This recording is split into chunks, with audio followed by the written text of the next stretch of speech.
एक चीज इमेजिन करो, एक मीटिंग रूम, ग्लास वॉल्स, 12 लोग, मंडे मॉर्निंग। एसी 19 डिग्री पे सेट है लेकिन किसी को आराम नहीं। प्रोजेक्ट 3 हफ्ते पीछे चल रहा है, सबको पता है। क्लाइंट 2 बार कॉल कर चुका है, डेटा मैच नहीं हो रहा, स्ट्रैटेजी कभी काम की थी ही नहीं। और जिस इंसान की वजह से ये सब हो रहा है वो मीटिंग चला रहा है। वो नेक्स्ट स्लाइड पे क्लिक करता है, कहता है so overall we tracking well. और यहां एक पल आता है जो तुम्हें डरा देना चाहिए। कोई नहीं बोलता, एक भी इंसान नहीं। 12 लोग, आईआईटी, आईआईएम, सालों का एक्सपीरियंस, बैठे हैं और सर हिला रहे हैं। एक इंसान बोलता है ग्रेट प्रोग्रेस, दूसरा चार्ट में +1 टाइप करता है। और इस सब के बीच हर एक की मिनिमाइज की हुई स्क्रीन पे व्हाट्सएप ग्रुप जल रहा है। भाई ये क्या दिखा रहे हैं? क्लाइंट ने सुबह फिर कॉल किया, डेटा मैच नहीं हो रहा, प्रोजेक्ट जल रहा है, व्हाट्सएप को पता है। और मीटिंग में हर एक इंसान ने एग्री कर लिया कि टेम्परेचर बिल्कुल ठीक है। ये इनकॉम्पिटेंस नहीं है, ये इग्नोरेंस नहीं है, ये कुछ और है, बहुत पुराना, बहुत गहरा और बहुत ज्यादा खतरनाक। इसका नाम है परफॉर्मेंस थिएटर। और आज के बाद तुम्हें यह हर जगह दिखाई देगा। Corporate joker. एपिसोड 1 में हमने प्रेडिटर को पहचाना, वो बबून बॉस जो प्राइमेट पोस्चरिंग से डोमिनेट करता है। एपिसोड 2 में हमने जख्म को नाम दिया स्लो ब्लीड, छोटे छोटे एक्ट्स का वो क्यूमुलेटिव नुकसान जो तुम्हारा दिमाग सर्वाइवल थ्रेट मानता है। आज रात हम उस सिस्टम को एक्सपोज करेंगे जो इन सब को पॉसिबल बनाता है। क्योंकि प्रेडेटर अकेला काम नहीं कर सकता, स्लो ब्लीड बिना रोक टोक नहीं चल सकता। कुछ तो है जो इस मशीन को चलाए रख रहा है, वो कुछ तुम्हारी खामोशी है। रॉबर्ट सटन ने अपनी रिसर्च में डॉक्यूमेंट किया है कि डर से चलने वाली ऑर्गेनाइजेशंस के अंदर क्या होता है, और नतीजे वो नहीं है जो तुम सोचते हो। हार्वर्ड में एमी एडमिंसन ने एक स्टडी की। उन्होंने 8 नर्सिंग यूनिट्स में दवाइयों की गलतियों को इन्वेस्टिगेट किया। सिंपल हाइपोथेसिस था, अच्छी लीडरशिप और अच्छे टीम रिलेशनशिप्स का मतलब होना चाहिए कम गलतियां। रिजल्ट्स आए और कुछ समझ नहीं आया। जिन यूनिट्स में सबसे अच्छे लीडर्स थे उन्होंने 10 गुना ज्यादा गलतियां रिपोर्ट की, उन यूनिट्स के कंपैरिजन में जिनके लीडर सबसे बुरे थे, 10 गुना। एडमिंसन हैरान रह गई जब तक उन्होंने अंदर जाकर सच नहीं देखा। अच्छी यूनिट ज्यादा गलतियां नहीं कर रही थीं, वो गलतियां एक्सेप्ट कर रही थीं। उन यूनिट्स में नर्सेस को इतना सेफ फील होता था कि वो सच बोल सकती थीं। वो कहती थीं गलतियां नेचुरल है, इन्हें डॉक्यूमेंट करना जरूरी है। बुरे लीडर्स वाली यूनिट्स, उन नर्सेस ने कुछ रिपोर्ट ही नहीं किया। इसलिए नहीं कि वार्ड परफेक्ट था, इसलिए क्योंकि नर्सेस डरी हुई थीं। वो कहती थीं यहां माहौल माफी का नहीं है, सर कलम होंगे। तो उन्होंने रिपोर्टिंग बंद कर दी, गलतियां छुपाई, मीटिंग्स में मुस्कुराई और कहा सब ठीक है। और लोगों की जान जा सकती थी उसकी वजह से। एक हॉस्पिटल में जहां दांव जिंदगी और मौत का है, ट्रेंड प्रोफेशनल्स ने कॉम्पिटेंस का नाटक करना चूज किया सच बोलने के बजाय, क्योंकि सच बोलने की सोशल कॉस्ट खामोशी की मेडिकल कॉस्ट से ज्यादा थी। अब अपने ऑफिस के बारे में सोचो, वो सर्वर याद करो जो रात 2 बजे डाउन हुआ था। अच्छी team blameless root cause analysis करती है। डल वाली टीम वो चुपके से 3 बजे पैच करती है, सुबह स्टैंड अप में नेटवर्क लेटेंसी का ब्लेम लगाती है और दुआ करती है कि वीपी को पता न चले। सेम इंसिडेंट, 2 ऑर्गेनाइजेशंस, एक सच बोलती है, दूसरी सच का नाटक करती है। सटन ने यह पैटर्न हर जगह देखा। अमेरिकन एयरलाइंस में 1990s में सीईओ रॉबर्ट क्रैंडल डर के थ्रू कंपनी चलाता था। एक फील्ड मैनेजर ने कल्चर को 3 शब्दों में डिस्क्राइब किया, मैनेजमेंट बाय इंटिमिडेशन। जब प्लेन्स लेट होते, एम्प्लॉयज प्रॉब्लम सॉल्व नहीं करते, वो उंगली करते थे। अपनी पूरी एनर्जी ब्लेम से बचने में लगाते थे, सर्विस इंप्रूव करने में नहीं। तुम इसे पहचानते हो। तुम ऐसे मीटिंग्स में बैठे हो जहां पहले 10 मिनट प्रॉब्लम सॉल्व करने के बारे में नहीं होते, वो ये एस्टैब्लिश करने के बारे में होते हैं कि प्रॉब्लम किसके केआरएज में आती है। रियल एजेंडा ये है कि प्रॉब्लम तुम्हारे केआरएज पे कहां आए। क्योंकि इंडियन कॉर्पोरेट्स में हम प्रॉब्लम सॉल्व नहीं करते, हम एस्केलेशन मैनेज करते हैं जब तक प्रॉब्लम किसी और की हैंडओवर ना बन जाए। सटन ने एक मशहूर सिक्योरिटीज फर्म डॉक्यूमेंट की जिसके हर दीवार पर 3 वैल्यूज लगी थी, respect for the individual, team work, integrity. और फिर भी उस फर्म में जूनियर एनालिस्ट्स के साथ सिस्टमैटिक बेइज्जती होती थी, बेकार काम करवाया जाता था, अब्यूज होती थी। सटन का वर्डिक्ट डेवस्टेटिंग था, शब्दों ने एक्शन की जगह ले ली थी। सम्मान दीवार पर, बेइज्जती कमरे में, टीम वर्क वेबसाइट पर, आइसोलेशन प्रैक्टिस में, इंटेग्रिटी मिशन स्टेटमेंट में, खामोशी मीटिंग में। जाना पहचाना लगता है? किसी भी इंडियन कॉर्पोरेट ऑफिस में चले जाओ, लॉबी में ग्लास पर वैल्यूज लिखी होंगी। फिर चौथे फ्लोर के कॉन्फ्रेंस रूम में जाओ जहां एक वीपी समझा रहा है कि लास्ट क्वार्टर के नंबर्स एक्चुअली स्ट्रेटेजिक रीपोजिशनिंग थे। प्रोजेक्ट सक्सेसफुल नहीं है, बस इतना है कि अभी तक इतनी जोर से फेल नहीं हुआ कि सीईओ को सुनाई दे। ये है परफॉर्मेंस थिएटर ऑर्गेनाइजेशनल लेवल पर, जहां वैल्यूज का दिखावा वैल्यूज की प्रैक्टिस की जगह ले लेता है और सब हिस्सा लेते हैं क्योंकि दूसरा ऑप्शन है अगला टारगेट बन जाना। लेकिन आज रात जो सवाल तुम्हें नींद नहीं आने देना चाहिए वो ये है, क्यों हम इसमें इतने अच्छे हैं? क्यों 12 समझदार लोग एक कमरे में बैठकर प्रोजेक्ट को जलते देखकर सच्ची में खुद को कन्विंस कर लेते हैं कि सब ठीक है? इसके लिए हमें दिमाग की साइंस में जाना पड़ेगा। 1970s में हार्वर्ड में एक नए प्रोफेसर रॉबर्ट ट्राइवर्स ने एक ऐसा आइडिया दिया जो इतना डिस्टर्बिंग था कि साइकोलॉजी ने इसे 40 साल तक इग्नोर कर दिया। उन्होंने कहा, हम सिर्फ दूसरों से झूठ नहीं बोलते, हम पहले खुद से झूठ बोलते हैं ताकि दूसरों से बोला गया झूठ ज्यादा कन्विंसिंग हो। विलियम वॉन हिपल ने अपनी किताब द सोशल लीप में इस थ्रेड को उठाया और प्रूव किया। पार्टिसिपेंट्स को एक इंसान मार्क के वीडियोस दिखाए गए और कहा गया कि अगर वो एक पर्सुएसिव आर्ग्यूमेंट लिख सके तो उन्हें बोनस मिलेगा। लोगों ने सारी एविडेंस नहीं देखी और फिर चेरी पिक नहीं की, उन्होंने देखना जल्दी बंद कर दिया जैसे ही उन्हें अपने पोजीशन के लिए काफी मटेरियल मिल गया। अगर शुरू के वीडियोस उनके पोजीशन को सपोर्ट करते थे तो बस रोक दिया, अगर नहीं करते थे तो देखते रहे उस एविडेंस की तलाश में जो फिट हो। ऐसे लिखने के बाद पार्टिसिपेंट से उनकी सच्ची राय पूछी गई मार्क के बारे में, और उनकी राय वही थी जो पोजीशन उन्हें आर्ग्यू करने के लिए पैसे मिले थे। उन्होंने खुद को कन्विंस कर लिया था। बायस्ड इंफॉर्मेशन गैदरिंग के थ्रू वो सच्ची में उस कंक्लूजन पे बिलीव करने लग गए थे जिस पे पैसा लगाया था। और स्टडी में सबसे पर्सुएसिव लोग वही थे जिन्होंने खुद को सबसे ज्यादा धोखा दिया था। सेल्फ डिसेप्शन ने सिर्फ उनकी अपनी सोच नहीं बिगाड़ी, इसने उन्हें दूसरों को कन्विंस करने में और अच्छा बना दिया। ट्राइवर्स सही थे, हम पहले खुद से झूठ बोलते हैं ताकि दुनिया से बोला गया झूठ सीमलेस हो।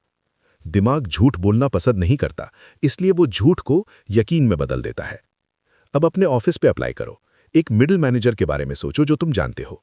डिलीवरी पीछे है, टीम थकी हुई है, सैटरडे काम करना पड़ेगा, उसे पता है कि लोगों का वीकेंड बर्बाद होगा। उसके दिमाग में एक पल के लिए एक सोच आती है, ये लोगों का वीकेंड खराब हो जाएगा। पर फिर मशीनरी शुरू होती है, पर प्रोजेक्ट के लिए जरूरी है। एक्चुअली ये तो एक अच्छा लर्निंग अपॉर्चुनिटी है। और जब तक वो टीम हडल में कहता है, guys this is actually a very good learning opportunity for all of us, वो बिलीव कर रहा है।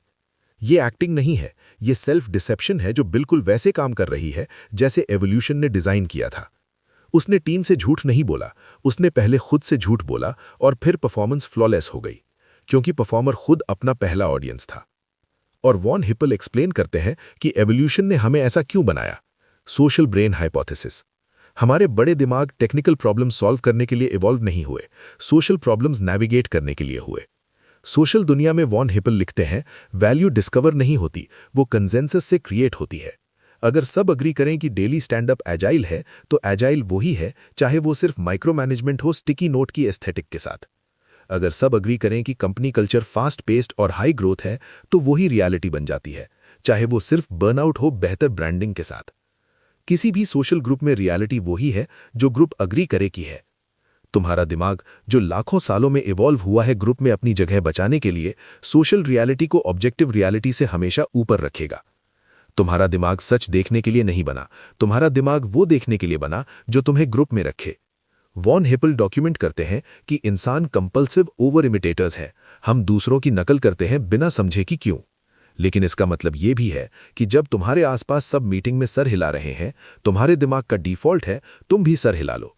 इसलिए नहीं कि तुम अग्री करते हो, इसलिए क्योंकि तुम्हारे एंसेस्टर्स जो ग्रुप की नकल नहीं करते थे वो सवाना पे अकेले रह जाते थे। और सवाना पे अकेले रहना, जैसे हमने एपिसोड 2 में सीखा, मौत की सजा थी। अब इंडियन मीटिंग रूम के बारे में सोचो। बॉस अपनी स्लाइड फिनिश करके पूछता है, आर वी अलाइंड? 2 लोग कहते हैं हाँ, 8 चुप रहते हैं, कोई चैट में +1 टाइप करता है, डिसीजन हो गया। क्योंकि इंडियन मीटिंग में चुप रहना न्यूट्रल नहीं होता, चुप रहना हाँ होता है। तुम्हारा बॉस खुद को धोखा देकर नैरेटिव पे बिलीव कर चुका है, तुम्हारे कलीग्स कंसेंसस बनाए रखने के लिए नकल कर रहे हैं, और तुम अनम्यूट करने का सोचते हो। तुम सोचते हो कि कहो एक्चुअली नंबर्स इस चीज को सपोर्ट नहीं करते, और फिर तुम्हें लास्ट सैलरी क्रेडिट याद आ जाता है। तुम्हारा दिमाग माइक्रो सेकंड्स में कैलकुलेशन करता है। ग्रुप की रियलिटी को चैलेंज करना झूठ के अंदर रहने से ज्यादा खतरनाक है। और मीटिंग खत्म होती है और सब बाहर निकलते हैं और प्रोजेक्ट अभी भी जल रहा है, पर परफॉर्मेंस फ्लॉलेस थी। मैंने सिर्फ परफॉर्मेंस थिएटर देखा नहीं, मैं कास्ट में था। उस बैंक में जहां मैं काम करता था, मीटिंग्स होती थीं, फॉर्मल, इंपॉर्टेंट सीनियर लीडर्स के सामने, जहां कमरे में हर इंसान को पता था कि नंबर्स ऐसे प्रेजेंट किए जा रहे हैं जो सच को छुपा रहे हैं। फैब्रिकेट नहीं, छुपा, फ्रेम, मसाज। डेटा टेक्निकली सही था, पर जो कहानी वो बता रहा था वो उन्हें प्रोटेक्ट करने के लिए थी जो प्रेजेंट कर रहे थे। और मैं वहां बैठा था, सर हिला रहा था, कुछ नहीं बोला, एक बार भी नहीं। ये सिर्फ डरपोकपन नहीं था, ये उससे ज्यादा सोफिस्टिकेटेड था। उस कमरे में हर एक को पता था ये झूठ है, पर हर एक की ईएमआई को ये झूठ सच चाहिए था।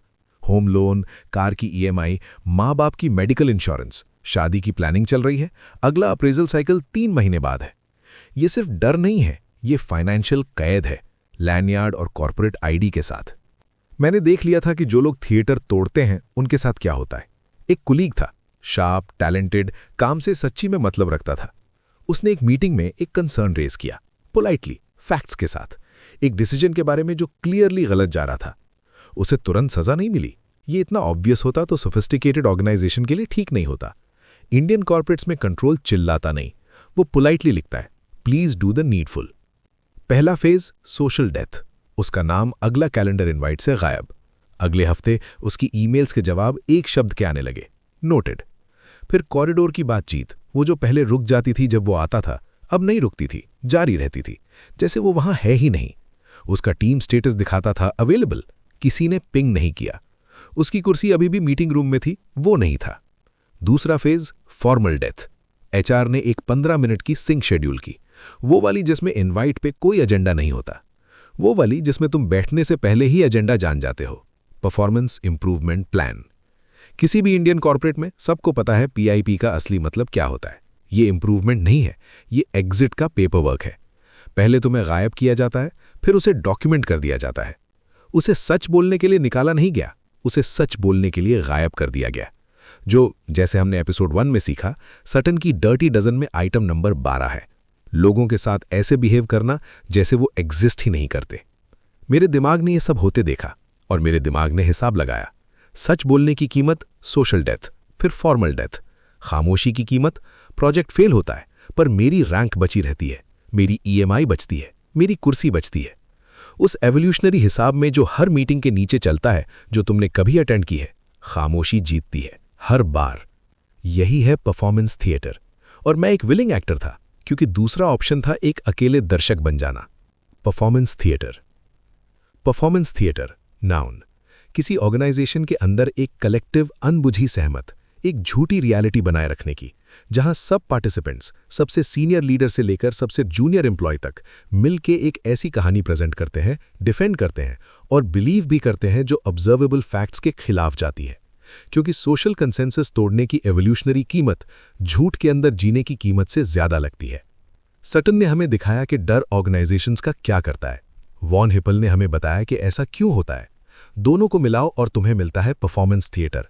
एक पूरा ऑफिस एक शेयर्ड भ्रम के अंदर चलती है, जहां सब प्राइवेटली सच जानते हैं और पब्लिकली उसका उल्टा करते हैं, जहां खामोशी को अग्रीमेंट समझा जाता है, अग्रीमेंट को कॉम्पिटेंस समझा जाता है और कॉम्पिटेंस को प्रोग्रेस समझा जाता है।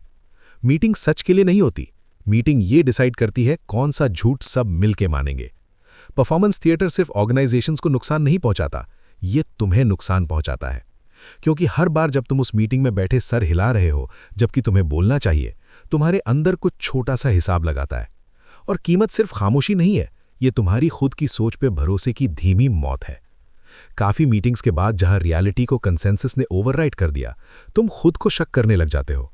शायद प्रोजेक्ट सच में ठीक है, शायद मैं सच में ज्यादा सोच रहा हूं। सच ये नहीं है कि सब ठीक है, सच ये है कि सब ने खुद को समझा लिया है। ये एपिसोड 2 का स्लो ब्लीड है, एक नई डायमेंशन में काम कर रहा है। तुम्हारा सिर्फ कॉन्फिडेंस नहीं घिस रहा, तुम्हारा रियलिटी से रिश्ता घिस रहा है। तुम्हें सच्ची के लिए रिवॉर्ड नहीं मिलता, तुम्हें ओबीडियंस की रेटिंग मिलती है। क्या तुम परफॉर्मेंस थिएटर की सबसे डरावनी बात जानना चाहते हो? इसे विलन की जरूरत नहीं। प्रेडिटर पॉस्चरिंग को बबून बॉस चाहिए, स्लो ब्लीड को बुली चाहिए, परफॉर्मेंस थिएटर को किसी की जरूरत नहीं। ये ऑटो पायलट पे चलता है।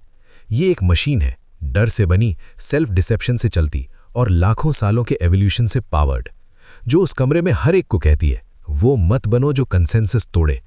ये परफेक्ट सिस्टम है, self organizing, self sustaining, self deceiving. और ये चलता रहेगा तुम्हारे ऑफिस में, तुम्हारी मीटिंग्स में, तुम्हारी खामोशी में, तब तक जब तक कोई डिसाइड नहीं करता कि सच कबीले से ज्यादा मैटर करता है। सवाल यह है कि वो कोई तुम होने वाले हो या नहीं। ये है कॉर्पोरेट जोकर और शो तब खत्म होगा जब तुम एक्टिंग बंद करोगे। अगला एपिसोड कॉर्पोरेट जोकर पे। तुमने प्रेडिटर देखा, जख्म महसूस किया, परफॉर्मेंस देखी, पर एक टुकड़ा अभी बाकी है। प्रेडिटर सिर्फ लोगों को तबाह नहीं करता, प्रेडिटर और प्रेडिटर्स बनाता है। सटन ने पाया कि लंबे समय तक बुलिंग झेलते झेलते शिकार खुद बुली बन जाता है। वॉन हिपल ने पाया कि पावर दिमाग के एम्पैथी प्रोसेस करने के तरीके को लिटरली रीवायर कर देती है। Episode 4 asshole कॉन्टेजियन। मशीन खुद को कैसे रिप्रोड्यूस करती है।